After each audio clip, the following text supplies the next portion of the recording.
আজকের এই ভিডিওটা অতি গুরুত্বপূর্ণ। দেখামাত্র প্রত্যেকটা বাংলাদেশী নাগরিক এটা ভিডিওটা শেয়ার করে দিবেন। কারণ আমি যে তথ্যগুলো দিচ্ছি, গেল ২ থেকে ৩ দিন আগে আমাদের সেনাপ্রধান একটা বক্তব্য দিয়েছিলেন যে বাংলাদেশ একটা ক্রান্তিকাল পার করতে যাচ্ছে।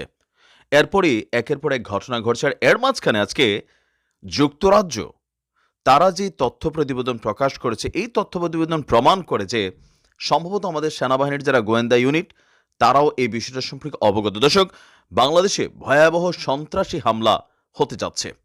আর এ নিয়ে যুক্তরাজ্য তাদের দেশের যারা নাগরিক বাংলাদেশে বসবাস করছেন তাদের জন্য কিন্তু তারা সতর্কবার্তা পাঠিয়েছে। বাংলাদেশে হামলার চেষ্টা করতে পারে সন্ত্রাসীরা, এমন আশঙ্কা থেকে ব্রিটিশ নাগরিকদেরকে সতর্ক করেছে যুক্তরাজ্য সরকার। বাংলাদেশে ঠিক কোথায় এই সন্ত্রাসী হামলাটি ঘটবে তা সুনির্দিষ্টভাবে বলা না হলেও কয়েকটি জায়গাকে বলা দিয়ে